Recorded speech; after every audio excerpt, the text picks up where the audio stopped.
Gaeron slashed as he rolled underneath the giant scorpion. It reared, screeching. Somehow its rider remained saddled, keeping control of the beast that thrust its 30-foot-long tail at Gaeron. The ground shook each time the thick appendage pierced it. Importantly, the beast missed, leaving Gaeron alive to shout at his friend, "Stab the damn thing!" Behind the tail, Drolf Baral stabbed and slashed. His sword deflected off the beast's tough carapace, as if the paladin was using a training stick. Chali Danos, the most powerful chaos bender in Almaca, had little to work with. Her magic depended on the environment. She could only draw on nearby elements. Being west of the Sweet Waters River, she could only pull from the endless sand.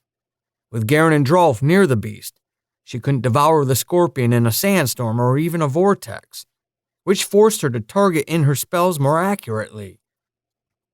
So far, they were useless, and Gaeron doubted they could count on her, unless he and Drolf could make a coordinated dash away from the scorpion, leaving enough space for her to attack.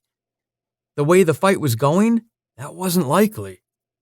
If they made it back to Almaca, he promised himself to get her on the training fields with a staff in her hand, at least a bow, though he wasn't sure she could use arrows, since benders had a strange affliction to edged weapons. Magic. Too often useless.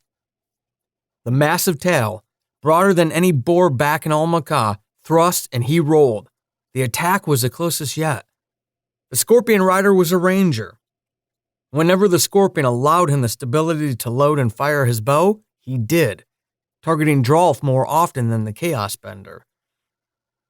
The big buck-toe, the Almerian term for the pale people of walled cities, was the most immediate threat in the rider's eyes, which was fine with Gaeron.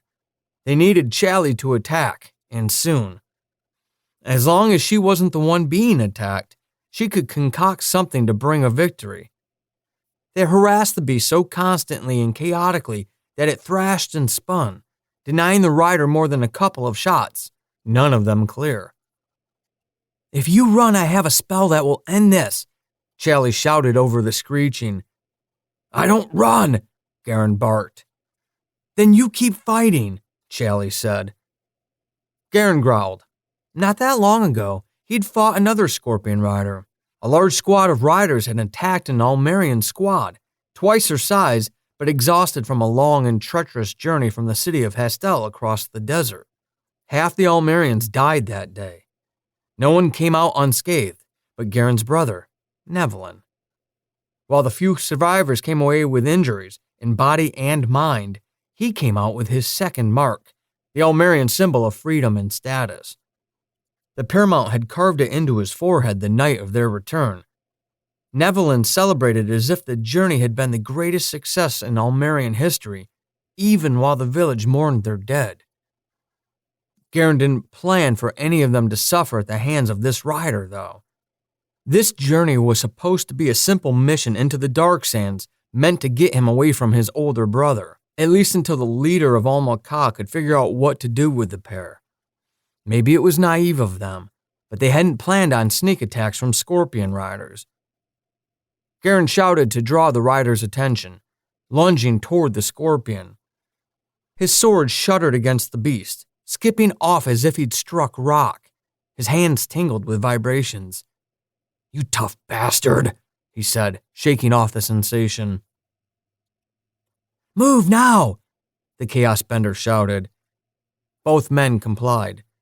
Drolf dove over a small mound of sand, shearing off the top. Gaeron swung his blade, connecting with the outside of the scorpion's pincer and spinning it in the opposite direction before joining his friend. Chali held a large ball of rotating sand above her, twice the size of the scorpion's head. The ball dwarfed the bender.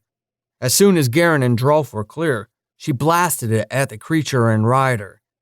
The scorpion screeched. The rider yelled in a foreign tongue. The chains of gold weaving in and out of his thighs jingled.